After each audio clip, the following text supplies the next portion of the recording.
Good morning, friends. Thank you for joining us again on Healthy, Wealthy, and Wise. Today, my name is Ogbo Awoke Ogbo. My friends and family call me Ogbo the Great. And for some reason, only my wife calls me sweetheart.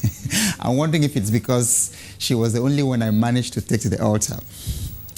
Anyway, for the next 3 weeks, we are going to be talking about courageous thinking in perilous times. If we ever needed courage, it is at times like this. Only courageous thinking will guarantee that you will fulfill your dreams and achieve your heart's desire.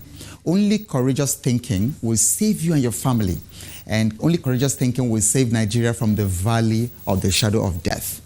Many people have said that Nigeria is a difficult place to run a business or to survive. I tend to agree, being an entrepreneur myself. I identify with the Herculean problems of starting and running your own business in Nigeria. I know a man who ran a business just a few years ago, valued at 3 billion naira. Today, he has been reduced so much that even transport money to leave his house is a problem.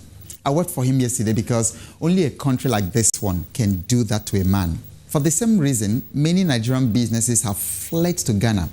I was in Ghana recently, and I was surprised that at 12 midnight, 1 a.m., 2 a.m., people were still moving around so peacefully along the streets, enjoying family times outside their homes. I didn't see any soldiers or barricades on the road.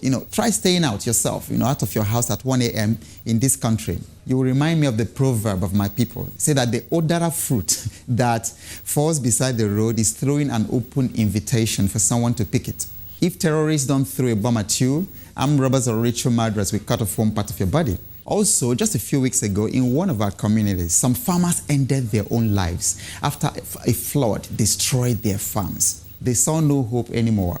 In other countries, a well-organized insurance industry could have compensated those farmers, and they would never have needed to take the path of suicide. These are perilous times indeed. Many foreign investors are discouraged from coming into Nigeria because only an insane investor will read about all the bombings and barbaric killings going on here and then come in to set up his business. Some people cannot even go to their villages anymore for fear of being kidnapped. I read recently that the kidnap industry in the southeast netted several billions in ransom money in the past 5 years. It's a very lucrative sector. Other countries are busy conquering space and inventing amazing machines. Only a few weeks ago, NASA sent a robot to Mars, a distance of more than 500 kilometers from Earth. The space vehicle, aptly called Curiosity, successfully traveled for about 8 months to arrive its destination in Mars. That is the demonstration of the awesome possibilities of the human mind. But our own situation is pathetic. Others are applying their minds to make life better. We are applying our own minds to destroy each other. Others are assembling space vehicles, but we are assembling bombs. For almost 100 years since after our first marriage by the British, we have never even left the first ladder of Abraham Maslow's pyramid. Other countries are sending their citizens to the moon, but Nigeria is sending her own citizens to the grave. There is no doubt that we're living in perilous times. The strategy for surviving hardship is not the same for thriving in times of peace and prosperity. Einstein said, you can never solve a problem with the same level of thinking that created it. But Nigeria's tragedy is that the people who created our problems are the ones trying to solve it for us. The cats are settling the quarrel between cats and mice. Everyone thinks they know the problem with Nigeria, but I believe that Nigeria has only 3 problems. If we can solve these 3 problems today, everything will change overnight. Peace will return. The economy will boom again. Security of lives and property will become automatic. Our educational system will resurrect. Infrastructure will magically appear. Unemployment will become a thing of the past. Now, what are these 3 problems? I can hear you asking. Number 1 is self-deception. Number 2, self-deception. And number 3 is self-deception. We all know what is wrong with us. Our founding fathers, if we ever had any, knew what was wrong. They talked about it, they wrote about it, and we all know what we must do to move forward with our lives. But we lack the courage to do it. We will continue to avoid it until it can no longer avoid us. But remember that if one fails to lick his lips, the harmattan will lick it for him. Time is running out, and history is standing by the corner, laughing at us. Only courageous thinking will save us at a time like this. The solution to our problem is really as easy as ABC. After all, you don't sharpen a machete, just to cut down a banana tree. Even a 3-year-old child can handle our problem. No one says we must separate.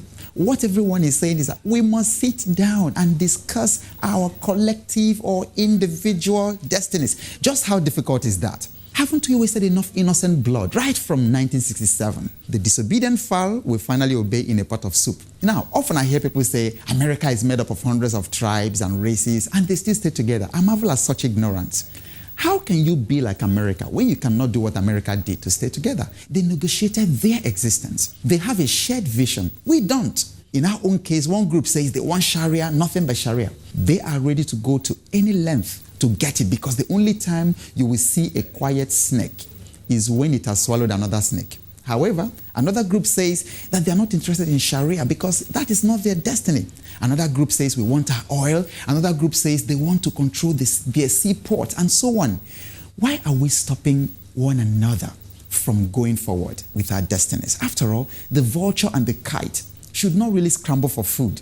The vulture is a scavenger. The kite, a predator. They do not eat the same food. But 1914 has finally made a big fool of all of us. Recently, we went to marry for my Yoruba brother and bosom friend. All of us were calling the pretty bride a Yawowa, which means our wife, our wife. All of us can call a woman a Yawowa, but it's only at midnight that we shall discover whose wife she is. Same for Nigeria. The midnight is coming. Even a 3-year-old baby knows that two people cannot coexist unless they agree.